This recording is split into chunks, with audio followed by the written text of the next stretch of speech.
ഇന്നത്തേതൊരു മേശക്കഥയാണ്. അതായത് കുറേ കാലമായി ഞാൻ ആശിച്ച് കൊതിച്ച് കാർട്ടിലിട്ട് വെച്ചിരുന്നൊരു സാധനം ഇന്ന് എൻ്റെ കൺമുമ്പിൽ ഇങ്ങനെ മുഴുവൻ രൂപത്തിൽ തെളിഞ്ഞു നിൽക്കാൻ പോവുകയാണ്. ശുഭകാര്യങ്ങൾക്ക് മുമ്പ് അല്പം മധുരമാവെന്നാണല്ലോ, അതുകൊണ്ടൊരു മഞ്ചിലാണ് തുടങ്ങിയത്. പിന്നെ പണി സാധനങ്ങളൊക്കെ എടുത്ത് ഞാൻ യുദ്ധം ആരംഭിച്ചു.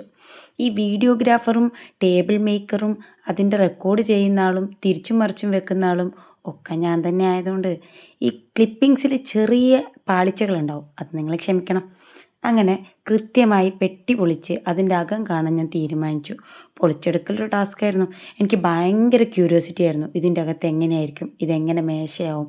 ഇതിലിങ്ങനെ ഓരോരോ പീസസ് ആയിട്ടാണ് ഉണ്ടായിരുന്നത്. ഓരോ പീസിലും കൃത്യമായിട്ട് അത് ഏത് ഭാഗമാണെന്നും അതിനൊരു ആൽഫബറ്റും ഉണ്ടായിരുന്നു. എ മുതൽ ഐ തിങ്ക് എം വരെയുള്ള നമ്പേഴ്സ് കൃത്യമായിട്ടുണ്ടായിരുന്നു. അതിൻ്റെ കൂടെ ഒരു കാറ്റലോഗ് ഉണ്ടായിരുന്നു.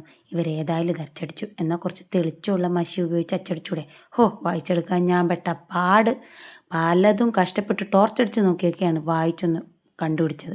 പിന്നെ ചിത്രത്തിൽ കൃത്യമായി സ്റ്റെപ്പ് പറഞ്ഞതുകൊണ്ട് കൃത്യമായി ആ സ്റ്റെപ്പ് ഫോളോ ചെയ്ത് ഞാൻ മുന്നോട്ട് പോയി.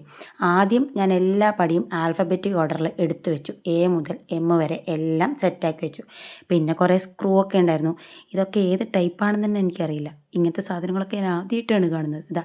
ഇത് സ്ക്രൂ ആണെന്ന് തന്നെ ഞാൻ വളരെ വൈകിയാണ് മനസ്സിലാക്കിയത്. അങ്ങനെ പല പ്രാവശ്യം കാറ്റലോഗ് വായിച്ചു നോക്കി അത് തിരിച്ചും മറിച്ചും കഷ്ടപ്പെട്ട് ഞാൻ ഓരോരോ ഭാഗങ്ങളായിട്ട് കൂട്ടി യോജിപ്പിച്ചു. കൃത്യമായി സ്റ്റെപ്പ് ഫോളോ ചെയ്തതുകൊണ്ട് ഞാൻ ഒരു ദിവസമെങ്കിലും എടുക്കുമെന്ന് പറഞ്ഞ പ്രോസസ്സ് ഒരു 2.5 മണിക്കൂർ 3 മണിക്കൂറിൽ ഞാൻ സെറ്റാക്കി. സത്യത്തിൽ ഇത്രയും സ്ക്രൂ എനിക്ക് മുറുക്കാൻ പറ്റും തന്നെ എനിക്കറിയില്ലായിരുന്നു. അല്ല, എനിക്കൊരു സ്ക്രൂ ലൂസ് ഉണ്ടെന്ന് എൻ്റെ കൂട്ടുകാരൊക്കെ പറയാറുണ്ട്. സ്ക്രൂ മുറുക്കൽ എത്ര ടാസ്ക്കാണെന്ന് ഞാൻ ഇന്ന് പഠിച്ചു.